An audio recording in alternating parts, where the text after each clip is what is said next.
शाहिद अली क्या करते हैं? इस वक्त तो बच्चों की बेगम की शॉपिंग करने आया हूँ, समझ नहीं आ रही क्या लेना है। डर भी लग रहा है, कोई महंगी चीज ले ली तो उन्होंने बातें सुनानी है। तू समझा? महंगी चीज लेने पे क्यों बात है? ਉਹ ਕਹਿੰਦੀ ਹੈ ਕਿ ਤੂੰ ਬਹੁਤੀ ਸ਼ਾਪਿੰਗ ਕਰਕੇ ਆਣਾ ਹੈ ਤੇ ਗੱਲਾਂ ਸਾਨੂੰ ਸੁਣਾ ਦਿੰਦਾ ਕਿ ਆ ਕੇ ਮਹਿੰਗੀ ਚੀਜ਼ ਆ ਜੀ ਤੂੰ ਲੈ ਕੇ ਆ। ਅੱਜ ਮੈਂ ਵਾਕਈ ਲੈਣ ਆਇਆ ਚੀਜ਼ ਤੇ ਜਿਹੜੀ ਚੀਜ਼ ਨੂੰ ਹੱਥ ਪਾ ਰਿਹਾ ਉਹ ਮੇਰੇ ਹੱਥ ਤੋਂ ਬਾਹਰ ਹੀ ਜਾ ਰਹੀ ਆ। ਮੈਨੂੰ ਲੱਗਦਾ ਸ਼ਾਮ ਨੂੰ ਬੁੱਢੀ ਵੀ ਮੇਰੇ ਹੱਥੋਂ ਬਾਹਰ ਹੀ ਜਾਏਗੀ। ਕਿਹੜੀ ਕਿਹੜੀ ਚੀਜ਼ ਨੂੰ ਹਲੇ ਤੱਕ ਹੱਥ ਪਾਇਆ? ਕੋਈ ਚੀਜ਼ ਨੂੰ ਹੱਥ ਪਾਇਆ ਤੇ ਉਹ ਵੀ ਹੱਥੋਂ ਬਾਹਰ ਜਾ ਰਹੀ ਹੈ। ਉਹ ਕੀ ਆ? ਉਹ ਜੁੱਤੀ ਆ।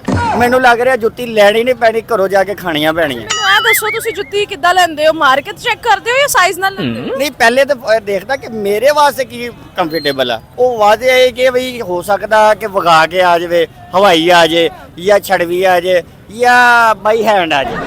ਮਤਲਬ ਤੁਹਾਨੂੰ ਬੀਵੀ ਵੱਲੋਂ ਹਵਾਈ ਚੱਪਲਾਂ ਆਉਂਦੀਆਂ ਰਹਿੰਦੀਆਂ? ਅਕਸਰ ਅਲਹਮਦੁਲਿਲਾ ਅੱਲਾ ਤੇ ਬੜੀ ਕਰਮ ਨਵਾਜ਼ੀ ਆ, ਬੜੀ ਰਹਿਮਤ ਆ, ਬਹੁਤ ਕਰਮ ਨਵਾਜ਼ੀ ਆ। ਅਕਸਰ ਹੀ ਹਵਾਈ ਵੈਰ ਹੁੰਦੇ ਰਹਿੰਦੇ ਸਾਡੇ ਘਰ।